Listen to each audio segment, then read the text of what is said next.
Alors bonjour, moi je m'appelle Catherine Fumé, donc je suis habitante des bords de Loire, entre le site nucléaire de Belleville-sur-Loire et j'habite à 10 km et à 35 km de celui de Dampierre-en-Burly. Je suis là, je vais pas vous raconter mon CV, je suis là parce que ce projet de piscine d'entreposage centralisé a d'abord été annoncé en février 2018, donc il y a plus de 2 ans. 3 ans à Belleville. Hein. Et donc nous, on s'est mobilisés et la mobilisation a monté en puissance. D'abord, on s'est renseigné, on a essayé de comprendre et puis on s'est opposé à ce projet. Et donc c'est à ce titre que les organisateurs m'ont proposé de venir.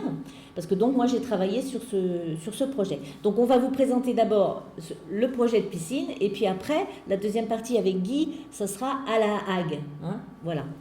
Alors, pour vous présenter ce projet de piscine, j'avais prévu 2 parties, une sur le projet en lui-même, une sur l'opposition à Belleville, mais pour que ça ne soit pas trop long, parce qu'on est tenu par un timing pour qu'on ait le temps de discuter, la deuxième partie, j'en parlerai s'il y a des questions dans la salle sur l'opposition à Belleville, comment ça a monté en puissance, comment on s'est organisé, etc.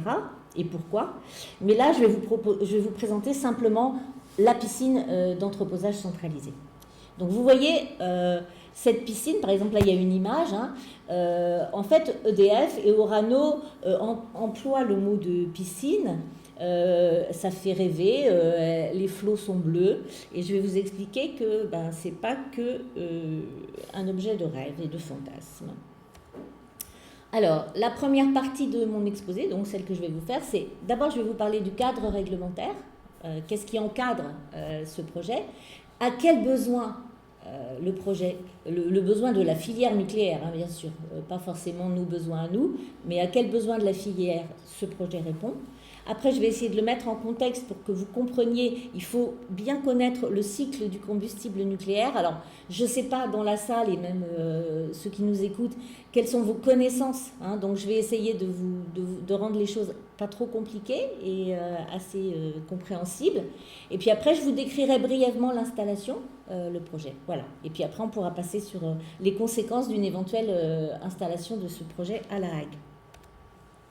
Alors, le cadre réglementaire, depuis 2006, donc en 2006, il y a eu une loi qui a été votée qui s'appelait la loi pour la transparence et la sûreté nucléaire, la loi TSN, qui obligeait la filière nucléaire, enfin les différents acteurs de cette filière, à plus de transparence parce que jusque-là, c'était très très très opaque et donc ça les oblige à donner quand même des informations pour adresser aux citoyens, pour les citoyens qui ont le courage de se les coltiner parce que voilà, souvent les informations sont disponibles sur des sites, etc., avec des sigles, des acronymes, des trucs qu'on ne comprend pas. Mais enfin, en tout cas, on ne peut pas les accuser de ne pas être transparents. Voilà. Donc, dans le cadre de cette loi sur la transparence, il y a eu quelque chose qui a été imposé, c'était ce qu'on appelle le PNG-MDR. Moi, j'arrive à m'en souvenir parce que MDR, c'est mort de rire. Donc, ça veut dire un plan national de gestion des matières et des déchets radioactifs. Ce plan, il est réélaboré tous les 3 ans. Il donne des directions et des injonctions, éventuellement, aux acteurs de la filière. L'avant-dernier, PNG-MDR, donc qui devait donner un cadre à la filière entre 2016 et 2018, avait posé une injonction à EDF. Je vous expliquerai après la différence entre matière et déchets radioactifs, parce que ça, c'est une subtilité que tout le monde ne connaît pas. Donc, l'injonction, c'était... D'après tous ceux qui connaissent bien la filière, il y avait une perspective de saturation des piscines d'entreposage à La Hague. Donc vous êtes tous à peu près de cette région, sauf certains. Donc vous savez qu'il y a des piscines à La Hague et on percevait qu'entre 2025 et 2035, elles seraient complètement pleines, qu'il n'y aurait plus de place pour entreposer les combustibles usés. Donc, s'il n'y avait plus de place pour entreposer ces combustibles usés, quand on les sort des centrales nucléaires, ça voulait dire qu'on serait obligé de mettre à l'arrêt des réacteurs. Donc, sachant que 73% de la production électrique de la France est d'origine nucléaire, mettre des réacteurs à l'arrêt, ça peut poser quand même de sérieux problèmes d'approvisionnement. Donc EDF devait présenter avant le 31 mars 2017 sa stratégie, qu'est-ce qu'il envisageait de faire par rapport à ce problème de saturation.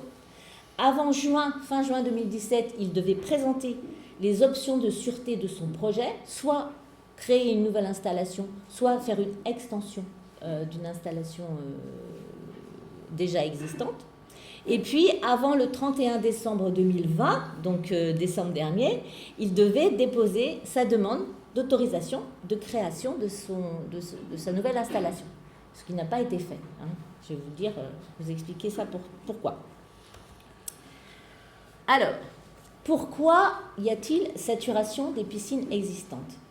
C'est lié complètement à un choix qui est quasiment exclusivement français, qui s'appelle le retraitement des combustibles nucléaires une fois qu'ils ont servi dans les centrales.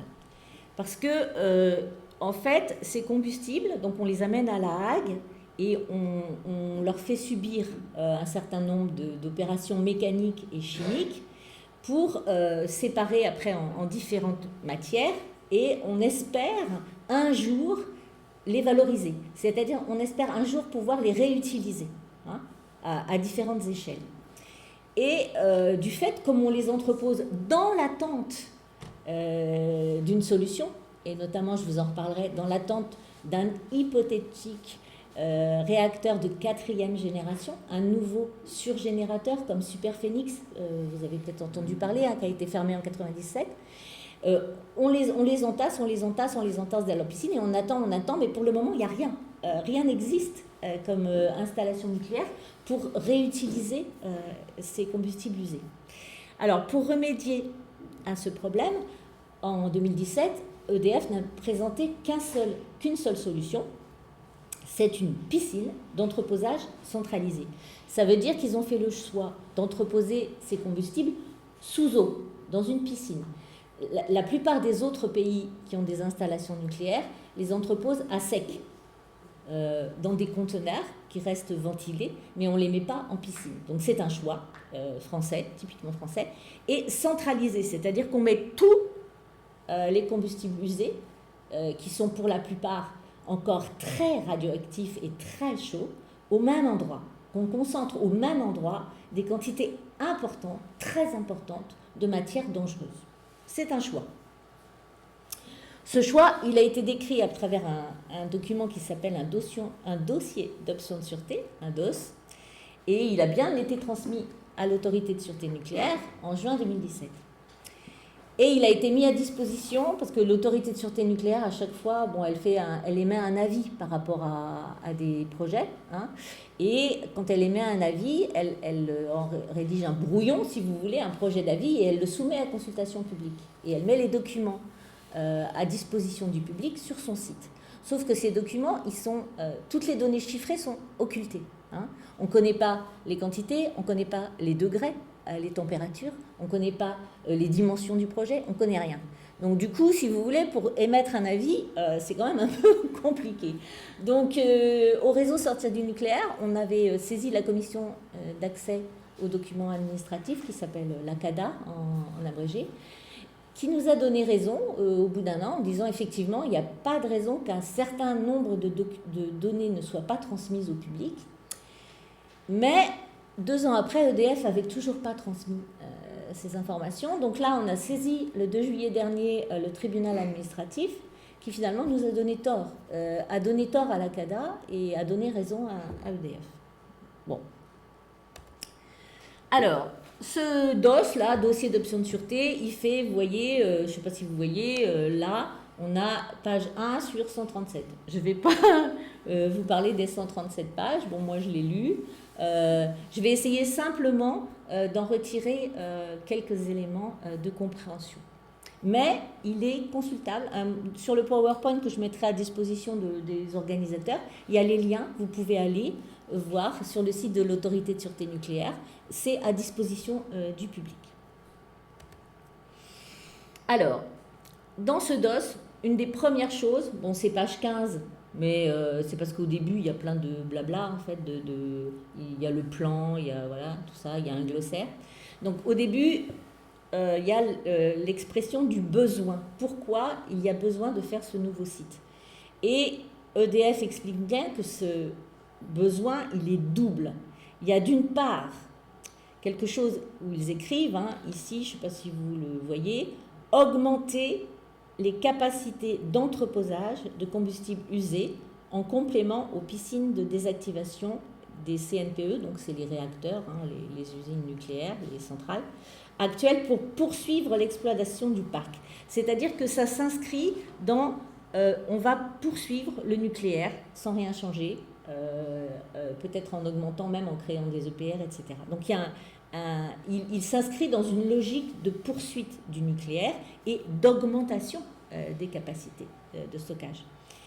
Et après, le deuxième objectif, c'est de prendre le relais des piscines de La Hague et de Superphénix pour entreposer alors les combustibles. Donc ces combustibles, ils sont cités, c'est le MOX, URE. Alors MOX, ça veut dire mélange d'oxyde. C'est un mélange d'uranium et de plutonium. Je vous expliquerai ce que c'est. Après, il y a URE, c'est l'uranium de retraitement, l'uranium qui est issu de tout le processus qui a lieu ici à La Hague, qui a été enrichi pendant une certaine période, pendant une dizaine d'années ou un peu plus, et qui a été utilisé dans une centrale en France, à Cruas, mais que maintenant c'est un combustible usé, donc il est à La Hague, il est dans les piscines de La Hague, on ne sait pas quoi en faire. Et RNR, c'est les combustibles des réacteurs à neutrons rapides, c'est Superphénix. Parce que Superphénix est en cours de démantèlement, il y a des déchets là-bas, et il faut en faire quelque chose, il faut les enlever, donc voilà. Donc deux objectifs, augmenter et poursuivre le nucléaire, et prendre le relais des piscines ici qui arrivent à saturation. Ça va jusque-là? Bon. Alors, là, je vous ai mis un schéma. Je vous réexplique vite fait tout le chemin du combustible. Donc, vous savez que pour produire de l'électricité nucléaire, il faut de l'uranium. Pendant un temps, l'uranium, il était extrait de mines en France. Hein, on avait des mines d'uranium en France, qui sont maintenant fermées parce qu'on est arrivé au bout de l'exploitation des filons, ou bien ça devenait trop compliqué d'extraire, etc. Elles sont fermées, mais elles continuent à polluer les rivières et tout ça. Hein, et bon, bref. Maintenant, l'uranium, on l'exporte. Alors, quand on nous dit... On l'importe, pardon. Quand on nous dit que le nucléaire garantit l'indépendance énergétique de la France, bon, sauf à considérer que le Niger, que le Kazakhstan, que le Canada, c'est la France, ben, on n'est pas tellement indépendant. Quand on extrait l'uranium dans le minerai, il est très peu concentré. Donc on en extrait des tonnes et des tonnes pour en garder très peu. Il y a des quantités de résidus miniers qu'on laisse sur place. Il y a un procédé mécanique et chimique aussi, et on pollue les endroits où on extrait l'uranium. Bon, bref, je ne fais pas le procès de la filière, là. Donc l'uranium, il est là-haut. On va, quand il part des pays d'origine, il part sous forme d'une espèce de poudre qui maintenant est grise, qu'on appelle le yellow cake. Vous avez peut-être déjà entendu parler de ça. Gâteau jaune, parce qu'avant, au départ, il était jaune. Maintenant, avec les procédés, il est gris. Enfin, bref. Et donc, il est transporté, le premier transport, par bateau. Il arrive en France, au Havre ou à Sète. Et là, il y a toute une filière. Il va remonter la vallée du Rhône et il va subir des tas de transformations qui sont vraiment catastrophiques. Hein. Il y a d'abord à Malvézy, près de Narbonne, des bassins de décantation, de la filtration, etc., avec des boues radioactives à ciel ouvert, enfin, bon bref. Et après, donc, il va être transformé en hexafluorure, tétrafluorure, hexafluorure d'uranium, etc.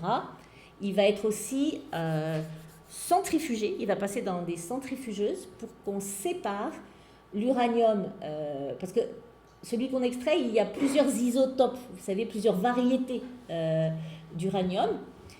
Certaines, une qui est fissile, qui est susceptible de provoquer une réaction en chaîne et de libérer de l'énergie, et puis une qui l'est beaucoup moins, qui n'est pas très intéressante. Donc, on sépare par centrifugation, je sais plus. Et du coup, on a d'un côté l'uranium appauvri et de l'autre côté l'uranium enrichi. c'est l'uranium enrichi qu'on va utiliser. Il va être encore emmené ailleurs, il va être réduit en poudre, il va être mis en pastille, il va être rentré dans des gaines métalliques qui, elles aussi, sont fabriquées avec du zirconium qu'on extrait au Sénégal, où on assèche toute la région où on extrait pour faire ça. Ces crayons, on appelle ça des crayons, quand on met les pastilles dans une grande gaine qui fait 4 mètres de haut, on met 264 crayons ensemble, ça fait des assemblages. Ça se fait à Romans-sur-Isère, là où Christine tout à l'heure nous a présenté le truc au JO. Là. Et ensuite, ça va, enfin, là on a du combustible neuf, là, il va dans les centrales.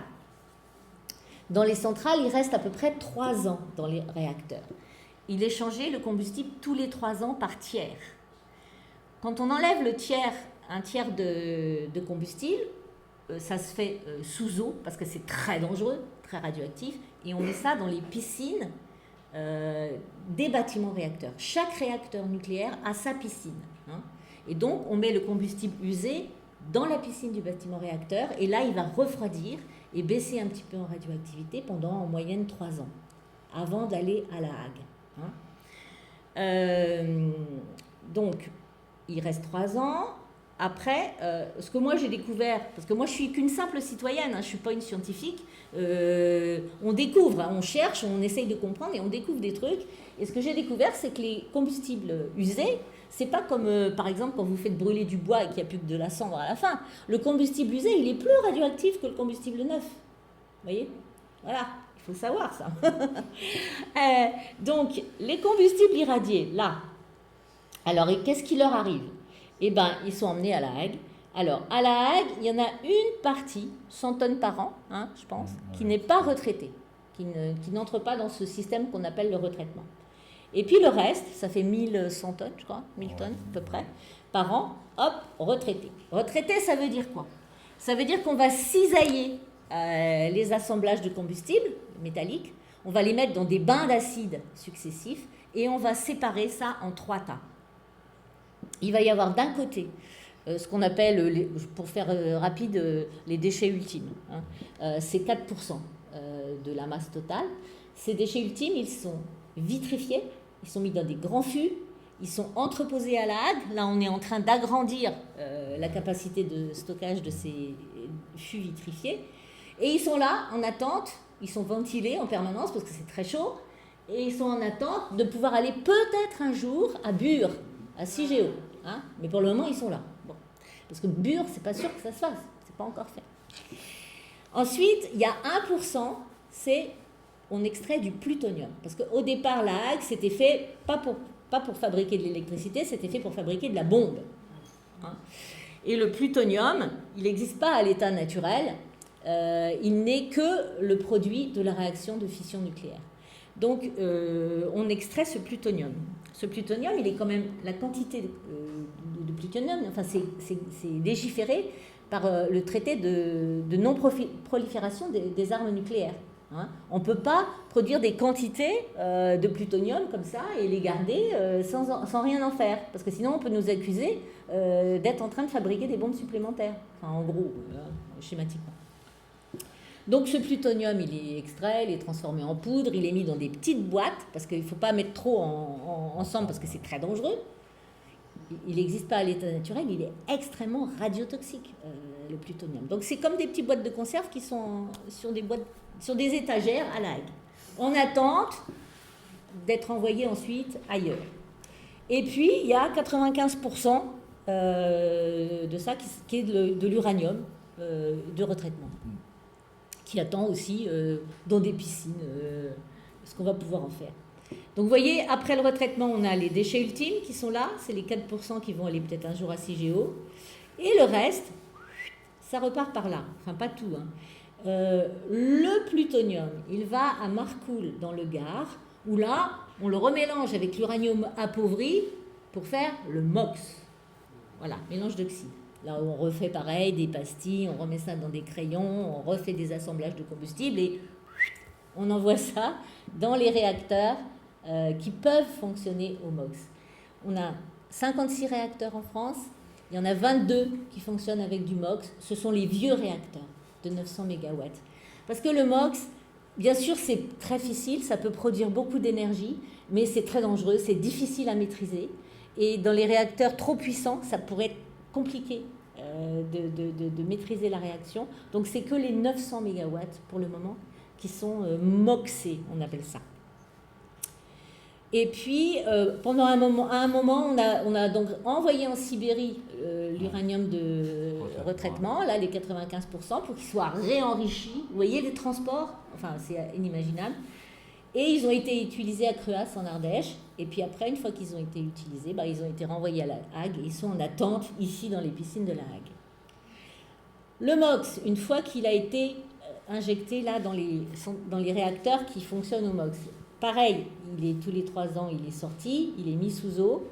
Mais le MOX usé, c'est très très chaud, c'est très radioactif. Il faut qu'il reste sous eau entre 50 et 100 ans avant de pouvoir être envoyé ailleurs. Avant de pouvoir être mis à CIGEO, par exemple, parce qu'il dégage trop de chaleur, ça serait extrêmement dangereux. Donc ce MOX usé, hop, il est renvoyé à la Hague et il attend. Alors tout cela, là, tout ça, les MOX usés, les combustibles non retraités, ça attend le réacteur de 4e génération. Vous en avez peut-être entendu parler, le prototype s'appelle Astrid, c'est un joli nom. Mais en août 2019, le commissariat à l'énergie atomique a annoncé que Astrid, ils mettaient ça en sommeil, ils arrêtaient, jusque peut-être ils reprendraient après 2050. Mais c'est pas du tout sûr que ça se fasse. Parce que c'est compliqué, parce que ça coûte cher, parce que c'est pas sûr, enfin, etc. Donc pour le moment, ça n'existe pas. Voilà. Mon petit rappel, je ne sais pas si c'est nécessaire, je vous ai mis une carte là-bas sur une porte. Voilà, c'est tous les réacteurs nucléaires. En bleu clair, vous avez ceux qui fonctionnent au MOX. Enfin, c'est les réacteurs de 900 MW, ils ne fonctionnent pas exactement tous au MOX, puisqu'on a 32 réacteurs de 900 MW, il n'y en a que 22 qui fonctionnent avec du MOX. Je continue. Donc récapitulons, c'est peut-être pas la peine. Donc l'uranium qui n'est pas retraité, l'uranium de retraitement réenrichi qui a été utilisé, qui est là à la Hague, le MOX usé, les combustibles de superphénix qui vont venir d'ailleurs. En 2007, il y avait encore 14 tonnes de plutonium, je ne sais pas si vous voyez, c'est quand même pas rien, et 38 000 blocs de béton au sodium encore sur le site. Et puis, ce qui n'est pas mentionné dans ce dossier d'option de sûreté, c'est les combustibles usés qui sont venus de l'étranger. Et qui vont peut-être revenir de l'étranger, parce que là, en ce moment, Orano est en train de demander une autorisation pour pouvoir réutiliser, pour pouvoir réaccueillir des combustibles venant du Japon, par exemple. Parce que donc les pays étrangers sont obligés de récupérer leurs déchets nucléaires, mais ils ne sont pas obligés de récupérer leur matière nucléaire. Donc je ne sais pas si c'est bien clair pour vous, les déchets nucléaires, c'est les 4% là, qui peuvent être envoyés à CIGEO. Tout le reste, ce sont des matières nucléaires, parce qu'on espère à un moment ce qu'ils appellent fermer le cycle du combustible, c'est-à-dire arriver à un truc qui se mordrait la queue, où les déchets produits, les combustibles usés, serviraient de combustible pour le réacteur de 4e génération. Et puis, ce qui n'est pas marqué, ce sont les besoins du nouveau nucléaire, puisqu'il y a des projets de construction de 6 nouveaux EPR, et puis il y a l'EPR de Flamanville. L'EPR de Flamanville devait fonctionner au MOX au départ, vu que vous avez peut-être su que son couvercle de cuve et son fond de cuve sont quand même pas sécures. On a renoncé à utiliser du MOX avant que le nouveau couvercle soit installé, parce que c'est trop dangereux. Mais après, si on fait 6 EPR qui fonctionnent avec du MOX, on va encore avoir du MOX usé dont on ne sait pas quoi faire. Voilà pour le projet. Après, description rapide de l'installation, il y a 2 bassins.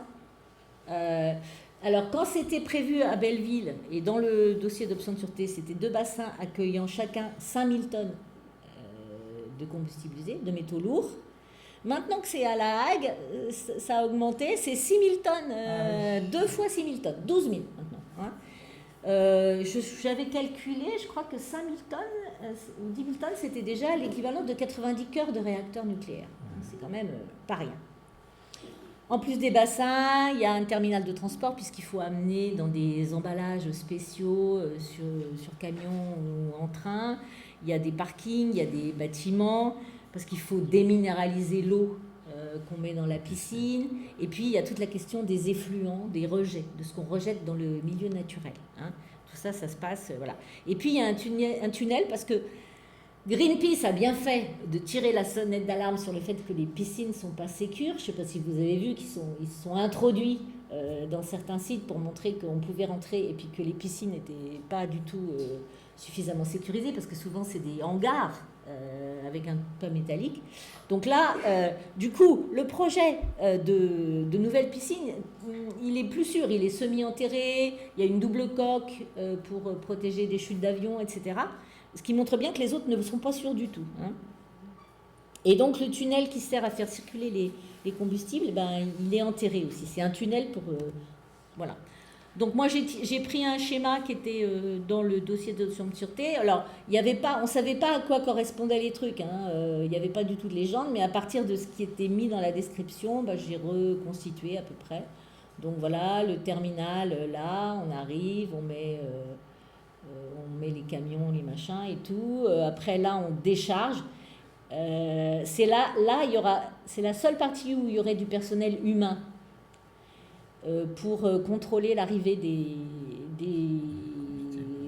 châteaux, ce qu'on appelle, enfin des trains, des emballages, pour voir s'ils ne sont pas trop radioactifs, s'ils ne sont pas défectueux, etc. Après, tout le reste... Pardon ? Excuse-moi. Est-ce qu'on peut aller sur le partage d'écran ?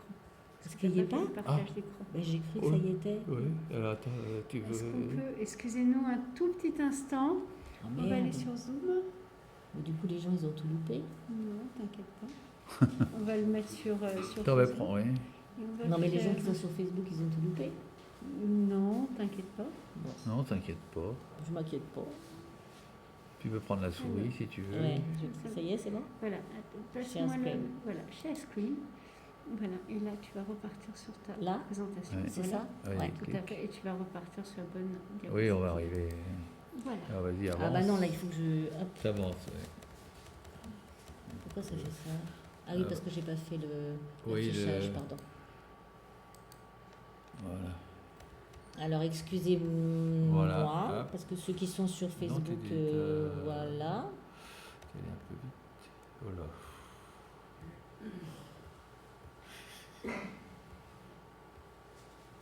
Voilà, j'en étais là.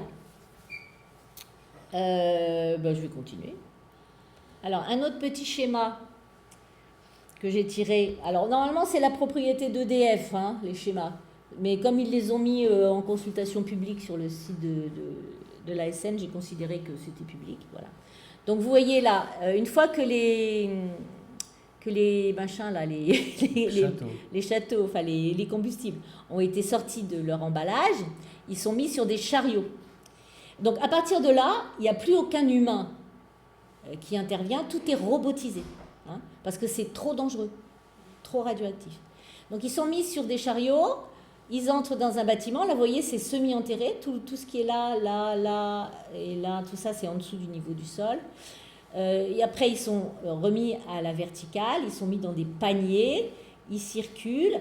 Après, on va enlever le couvercle de l'assemblage. Après, on va enlever le bouchon qui confine la radioactivité. Après, on va soulever et on va mettre sur un espèce de toboggan, là, qui va permettre de glisser doucement dans la piscine. J'ai mis ici une petite bonne femme qui fait 1m80. C'est pour vous donner une idée de la taille de l'installation. Ensuite, dans les documents qui étaient mis à disposition du public, il y avait un document qui s'appelait Contraintes pour le lieu d'implantation, que j'ai mis parce que c'était assez rigolo. Il y avait, faisabilité foncière, est-ce qu'on a du terrain ou qu'est-ce qu'on va choisir comme site qui va être facile pour avoir du terrain rapidement pour faire ça, parce qu'il faut 10 ans pour faire une installation nucléaire et il faut que ça soit prêt pour 2030. Hein, normalement, il fallait que ça soit prêt pour 2030. Après, il faut que ça soit accessible, il faut qu'il y ait soit une ligne de chemin de fer, soit des transports qui existent déjà. Il faut des conditions d'implantation favorables, c'est-à-dire qu'il faut que tous les documents d'urbanisme, etc., soient déjà bien avancés, qui permettent que ça soit des zones où on puisse faire ça, pas des zones naturelles, pas des trucs où il faut transformer les plans locaux d'urbanisation, etc., pas des zones protégées, enfin bref.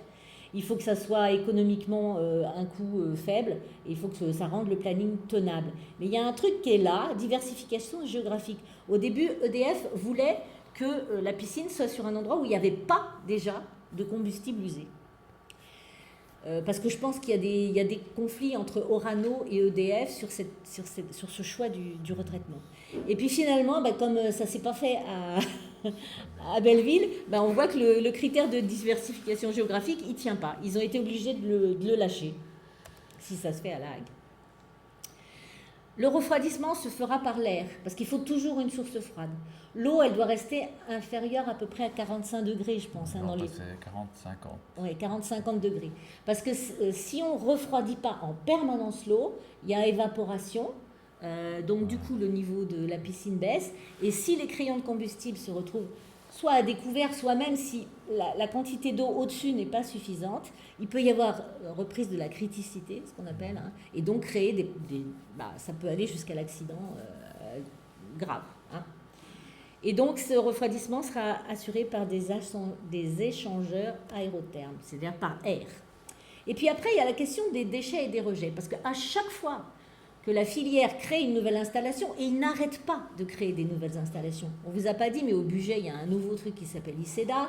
À Soulaines, dans Grand Est, là où on accueille les déchets de faible radioactivité, ils sont en train d'en créer un deuxième parce qu'on n'a pas assez de place pour stocker tout.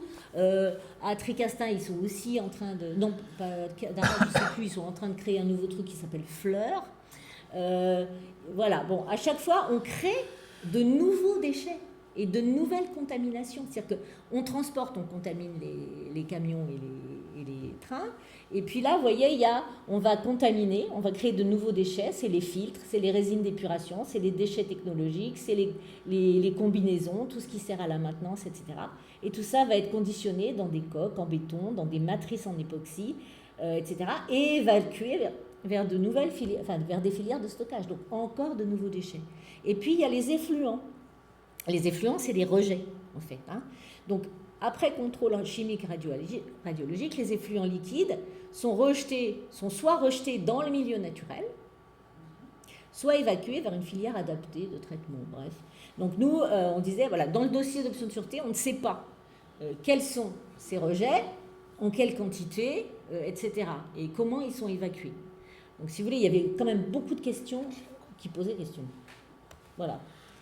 Après, la durée, donc la mise en service devait être prévue pour 2030. Bon, là, avec le nouveau truc, comme ils n'ont pas fait la demande d'autorisation de construction en temps et en heure, il paraît que ça serait 2034. Et après, c'est donc 100 ans. C'est pour une durée de 100 ans.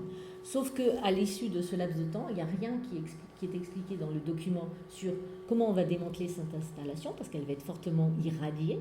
Hein, et qu'est-ce qu'on va en faire de tout ce qui sera irradié dans cette installation ?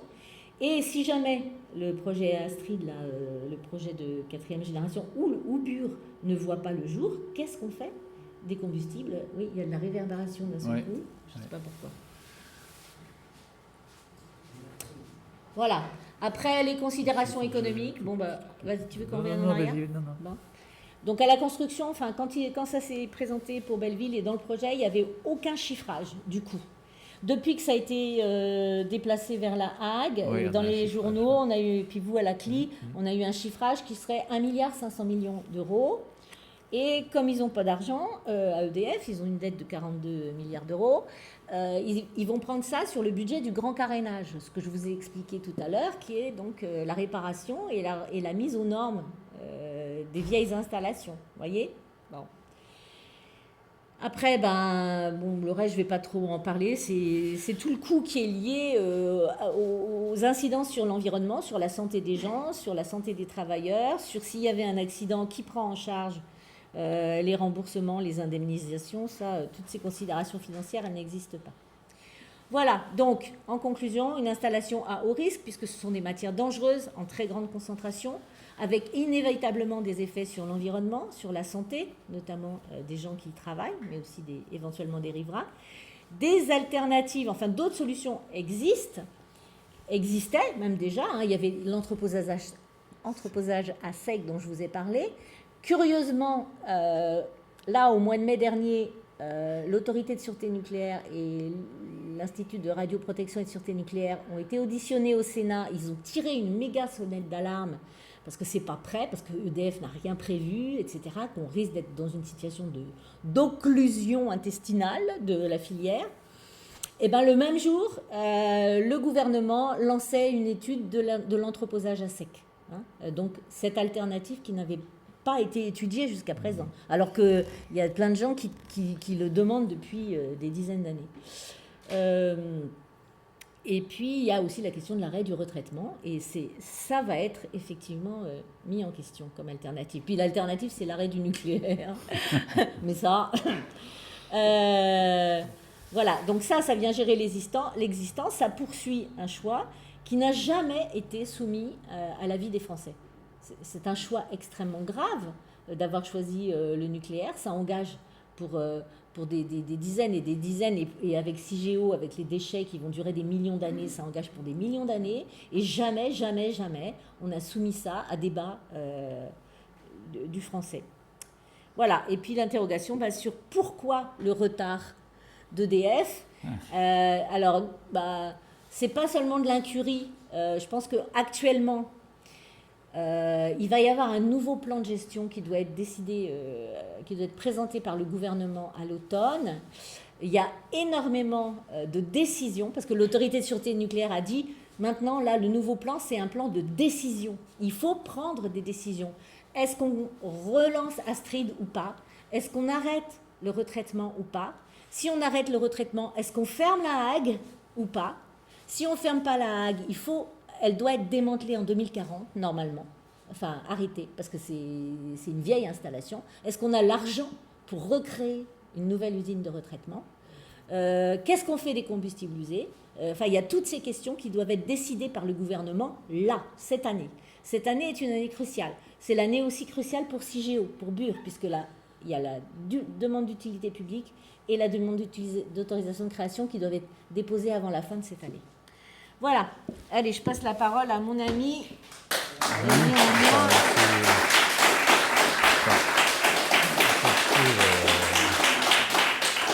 Je retrouve mon diaporama. Ouais, il faut que tu ouvres ton diaporama. Il faut peut-être que tu refasses partage d'écran aussi. Oui, on va voir. Attends, il est où? Diaporama, non. Alors attends. Vas-y, ferme celui-là.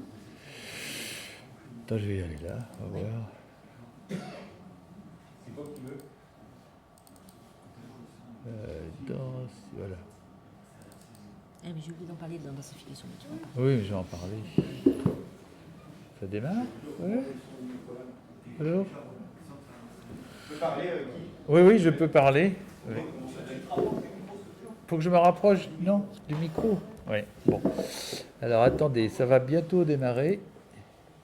Attendez, moi je vais changer de place du coup. Ouais, alors hop. Ah ben non, j'ai un fil là.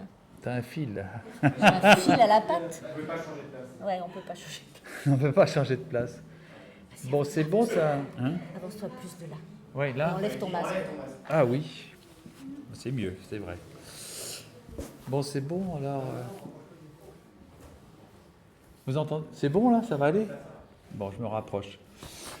Bon, je me présente, Guy Vatel, moi je suis membre de l'ACRO. Donc l'ACRO, c'est l'Association du contrôle de la radioactivité dans l'Ouest. Le laboratoire est à Caen. On fait énormément de surveillance de l'environnement autour des sites nucléaires, notamment de la Hague, depuis au moins 35 ans, puisque l'ACRO est né à la suite de Tchernobyl. Voilà. Et je suis membre des CLI à Orano et Flamanville et le centre de stockage de la Manche. Donc je vais vous présenter le contexte autour de la future piscine qui serait peut-être un jour ici. Donc la future piscine, vu les problèmes qu'a évoqué Catherine, EDF et Orano sont à la bourre. Donc, le projet actuel, en attendant que la piscine soit construite, c'est de densifier la piscine actuelle, c'est-à-dire mettre plus de combustible dans la piscine existante. Donc, il est prévu de mettre d'une augmentation de 3600 tonnes de combustible, d'en rajouter. Et les combustibles sont dans des paniers, donc on va passer de 102 à 133 paniers. Et là, il faut réétudier la forme, les paniers, enfin les paramètres des paniers. Et du coup, comme il y a plus de combustible, plus d'énergie, ils ont décidé de modifier la température de la piscine, de la faire fonctionner à 50 degrés au lieu de 45. Et pour ça, il faut rajouter des échangeurs thermiques et des aéroréfrigérants pour refroidir toute cette masse d'eau qui va être un peu plus importante et plus chaude, pour ne pas dépasser une température qui engendrerait des accidents. Et un phénomène important, c'est le risque de criticité. Alors ça, c'est quoi? C'est des études qui servent à prévenir les risques de réaction en chaîne non désirées dans les installations nucléaires. Donc, qui dit réaction en chaîne, c'est dire explosion. On ne peut pas mettre trop de combustible ensemble, parce qu'avec les neutrons, ça se passe très mal. Donc, il faut revoir les matériaux des paniers, et on va les doper en bore, parce que le bore freine les neutrons. Donc, voilà, donc il faudra étudier tout ça, ça fait quand même pas mal de boulot. Et les propositions d'EDF, en attendant que la future piscine soit construite, c'est de faire de l'entreposage à sec de 2000 tonnes sur le site Orano. Et ce qui est amusant, on va dire, c'est que Orano a la technique des entreposages à sec, puisqu'il y a d'autres pays qui font les entreposages à sec, et c'est Orano qui leur vend la technique. Donc on sait faire. Ben voilà. Mais bon, ils sont... Et la deuxième proposition d'EDF, c'est produire plus de MOX. C'est-à-dire, plus on produit de MOX, il va falloir extraire plus de plutonium, donc il y en aurait un peu moins dans les piscines. Sauf que, comme Catherine l'a dit, il est prévu de fermer 14 réacteurs, les plus anciens, les 900 MW, et la plupart utilisent du MOX.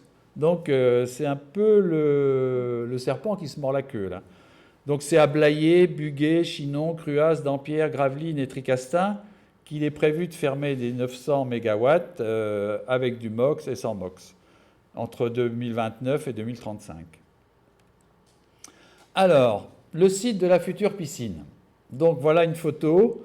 C'est la partie nord-ouest du site d'Orano. Donc là, ce serait, vous voyez, il n'y a pas de construction. Donc elle se situerait là. Et là, ce serait dans ces coins-là l'entrée de la future piscine. Là, c'est une vue aérienne. Ça, c'est une vue d'EDF. Donc là, vous voyez, là, ici en vert, c'est le centre de stockage de la Manche. Toute cette partie-là... Excuse-moi, oui. Il paraît que sur le partage d'écran, c'est encore mon diaporama. Il faut que tu changes. Alors, il faut que je fasse quoi là? Vous me dites? Cher. Alors, vas-y. T'as déjà fait, cher Non, je sais pas. Comment on fait? Vas-y. Parce que moi, j'ai pas fait stop share, peut-être. Il faut que je fasse stop share et que tu rouvres ton truc et que tu le partages. Là. Bon, ici, il est là, mon truc. Alors, oui. Il faut faire sur Zoom. Faut faire sur Zoom. C'est ça, faut le faire sur Zoom. Alors, vas-y. Ah oui, eh ben, il est là. C'est ça, là. Voilà. Et là, share. Ah, voilà. Bon, c'est bon. Après, oui, il faut que je le mette affichage. Non, format. Oui, non, je vais... Oui, vas-y, c'est bon, tu gères. Je gère, voilà. Là, diapo. Sur affichage. Non, c'est diaporama.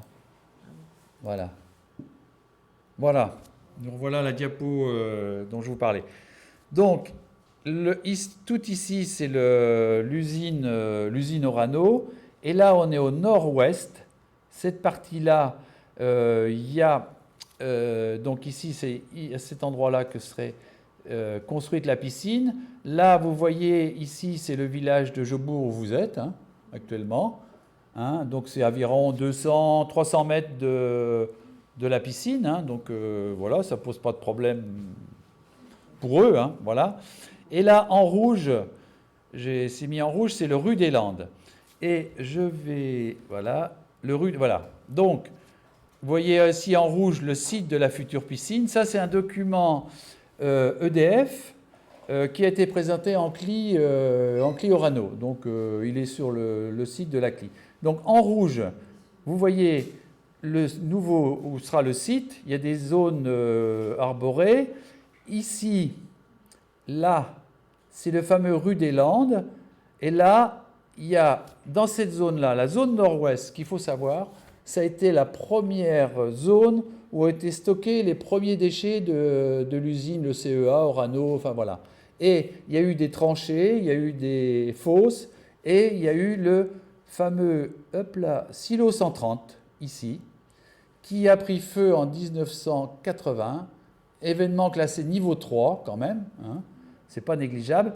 Et là, toute cette zone-là est quand même bien polluée au niveau radiologique. Et en 2016, donc la CRO ont fait des surveillances autour du site. Et aux rues des Landes, on a trouvé une pollution au plutonium et au strontium, à des valeurs de 500 becquerels par kilo. Hein. Il faut que tu recommences la manip, parce qu'en fait, c'est resté sur l'écran de... Alors attends, sur l'écran de... Stop share, c'est resté sur l'écran. Stop share, voilà. Et... Tu refais pareil, share en bas. Share en bas, c'est où? Il faut qu'il rouvre son... Share, là, non? Vas-y sur Zoom, Là? ouvre ton truc. Et là, je... Oui? Bah oui, il faut que tu cliques sur... En fait, il faut que tu lance le diaporama d'abord. Vas-y, clique sur ton diapo. Ah, faut que je relance le diaporama? Lance le diaporama tout de suite. Là? Non. Non. Fais stop share. Stop share, voilà. Lance le diaporama. Alors, faut que j'aille le rechercher. Voilà. Non, là, va sur la page du diaporama. Ah ouais. Lance le diaporama. Diaporama. Démarrer la diapo active. Voilà. Et là, tu fais... est-ce que tu peux... Voilà. Je fais... Zoom. Il y a Zoom, là? C'est bizarre, je comprends pas. Bon, vas-y, c'est pas grave. Alors... En fait, il ne le fait pas défiler, il n'affiche pas le... Il n'affiche pas. Bon. C'est bon, oui? Ouais, Bon. Alors, je vous explique. Donc, il y a le silo 130 où, actuellement, on est en train de reprendre les déchets.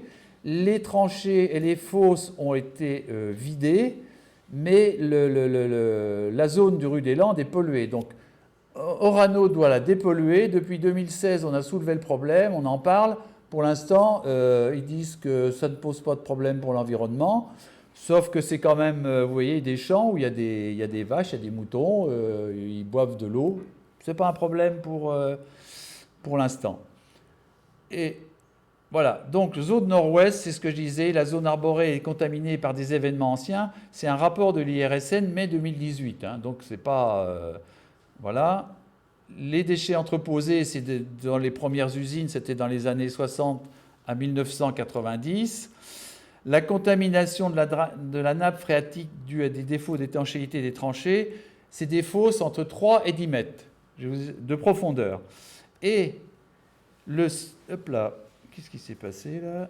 Attendez, le silo 130 qui a pris feu et qui sont en train de le reprendre. Mais le silo 130, ils sont en train de le reprendre, ils ont reconstruit une mini-usine de retraitement, ils piochent dans le silo, ils commencent, et il y en a pour 10 ans de travail. Hein. C'est pas... voilà. Ça fait quand même du boulot. Et alors? Bon, ben alors, c'est moi qui est bloqué. Et là... Ah ben là. Je recommence. Ah, la technique. La technique, c'est bien quand ça marche. Bon, ça, vous avez vu, là... Ah, voilà. Et autre chose aussi, sur le site Orano, les risques induits. Il y a des risques d'incendie sur le site Orano. C'est une déclaration de l'ASN, donc récente, 6 juillet 2021. L'ASN sera particulièrement attentive à l'efficience de l'organisation opérationnelle en matière de lutte contre l'incendie. Ça veut dire quoi? Ça veut dire qu'il y a eu plusieurs inspections de l'ASN qui ont montré que s'il y avait un incendie, les moyens de communication fonctionnent très mal. Donc voilà, c'est quand même important. On s'aperçoit que des portes coupe-feu ne sont pas en état de fonctionner depuis 2018. sont pas réparés. Voilà. Les moyens de communication, la SN avait déjà prévenu Orano, mais il n'y a encore rien de fait. Le problème, c'est qu'il y a un autre bâtiment où il y a des compresseurs de secours pour ventiler l'air en cas d'incendie. Bon, bien. Les 3 compresseurs sont dans le même bâtiment. Donc si c'est enfumé, les 3 compresseurs sont en rade, on ne peut plus rien faire.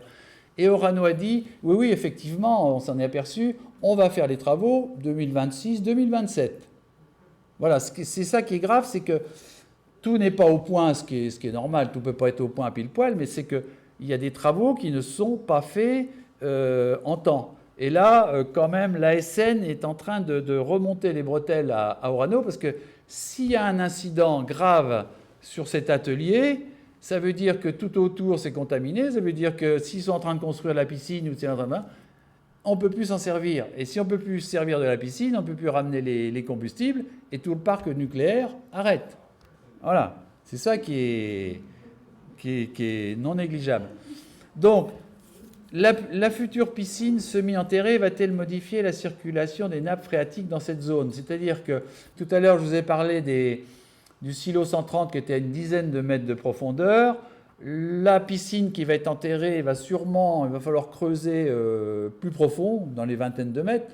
Donc, est-ce que les nappes phréatiques, comment elles vont évoluer? Parce que si on creuse en dessous, l'eau va peut-être repartir de l'autre côté. Et la terre de cette zone est-elle contaminée? Donc, si elle est contaminée, qu'est-ce qu'ils vont en faire? Ça, on ne sait pas. C'est des questions qu'on se pose, qu'on va poser. Et le problème, l'incohérence aussi qui est difficile à comprendre, c'est que l'actuelle piscine d'Orano, on nous a toujours dit, pas de problème, elle est sûre, non, un avion ne peut pas se cracher dessus parce qu'il est au milieu des bâtiments, alors que c'est un toit en tôle, il n'y a pas de problème, elle est sûre. Mais par contre, EDF va faire une piscine semi-enterrée, beaucoup plus sécurisée. Donc on va avoir sur le même site 2 piscines avec des référentiels de sécurité différents. Et pour l'instant, Orano ne parle pas de renforcer la sécurité de cette piscine, puisqu'elle a été construite bien avant, c'est vrai, avant tout ce qui s'est passé. Donc, ça pose problème, parce que on double la capacité. Il y a 10 000 tonnes dans la piscine actuelle, on va en mettre 12 000, hein, donc un peu plus. Voilà. Donc, et aussi, il va y avoir le site de la piscine, l'INB, c'est ce qui s'appelle une installation nucléaire de base, va être géré par EDF, parce que ça va être sa piscine, sur un site qui comprend plusieurs installations nucléaires d'Orano. Donc, en cas d'accident, par qui et comment, qui va gérer? Est-ce que c'est EDF? Si ça démarre de la piscine d'EDF ou d'Orano? Voilà. Tout ça, c'est des choses qui s'imbriquent les unes dans les autres. L'incohérence, en fait, c'est que la piscine devrait être faite sur un site où, aux alentours, il n'y ait pas d'installation dangereuse. Et là, ils viennent la planter où il y a il y a beaucoup d'installations nucléaires. Donc, c'est quand même une aberration. Voilà ce que je voulais dire sur ce qu'il y a autour de cette piscine. Voilà.